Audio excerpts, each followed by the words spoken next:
Une des caractéristiques du programme, c'est qu'effectivement on a ciblé les personnes les plus vulnérables et on leur a amené un paquet multisectoriel d'activités pour qu'ils puissent justement améliorer leur résilience.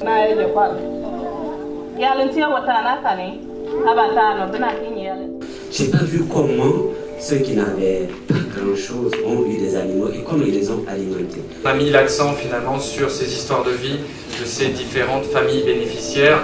Ce qu'on voulait aussi montrer et mettre en avant, c'était cette multisectorialité.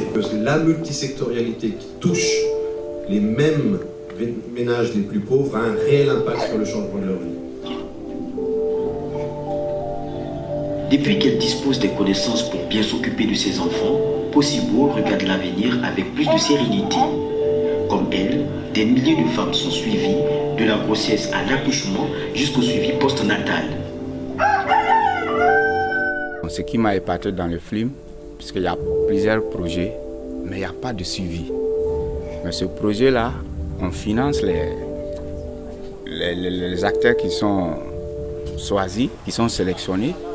Et puis à chaque fois, les animateurs viennent le voir, qu'est-ce qu'ils en ont, l'avancement. Bon, en tout cas, ça m'a trop remarqué. J'ai suivi le film, bien sûr, avec plus d'attention. Je sors de cette salle avec un sentiment de satisfaction parce que je vois comment ils se sont exprimés, les ménages bénéficiaires. 2 ans et demi après, ils ont déjà un visage de joie, ils sont très contents de ce qui a été fait, ce que le projet a amené pour eux. Et ce qui m'a tellement plu, c'est qu'ils donnent l'impression vraiment de pouvoir continuer avec les activités et même si le projet finissait. Ici, dans le CSPS de Madiakwali, on reçoit les enfants malnutris pour un traitement avec une nutrition adaptée. La petite Clarisse, sauvée de justesse d'une malnutrition chronique, a visiblement meilleure allure. L'Union européenne est un partenaire au développement très fort, très puissant, qui fait énormément de dons, à la fois pour le gouvernement burkinabé, mais aussi pour les populations du Burkina Faso, à travers plusieurs projets. Petit à petit, les habitudes changent et les bénéficiaires regardent l'avenir avec plus de sérénité. C'est justement ce que signifie la résilience, pouvoir se reconstruire et mieux affronter les futures difficultés de la vie.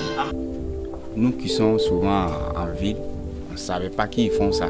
Chaque fois on les critique, mais on ne sait pas qu'ils font ce genre de travail avec la population de base. Aujourd'hui, même en suivant ce film, ça m'a un peu surpris, quoi. Voilà, l'Union européenne, on croyait qu'ils sont là pour seulement la diplomatie, mais on ne savait pas que souvent ils partent vers la base, jusqu'à dans les zones reculées. En tout cas, ce film-là m'a épaté. On voit qu'il y a un réel impact pour les bénéficiaires. Au bout de 2 ans et demi de projet seulement, on voit que la vie de ces gens a changé. Donc pour ça, c'est quelque chose qui nous donne pleine satisfaction. Après, on est dans des zones qui sont difficiles, qui sont aujourd'hui vraiment impactées par l'insécurité. Et on espère que ce qu'on a pu apporter à travers ces financements à ces populations va leur permettre de résister aussi à la crise sécuritaire qui sévit dans ces zones-là. Donc c'était une véritable chance de pouvoir rester sur le personnage et sur les histoires assez normales et voir effectivement ce changement. Tout ce que vous voyez dans le film, c'est vraiment des histoires réelles, des gens qu'on n'a pas obligés non plus à tenir un discours devant la caméra. Le contexte sécuritaire, de plus en plus délétère, a été un facteur qui a impacté l'exécution du programme.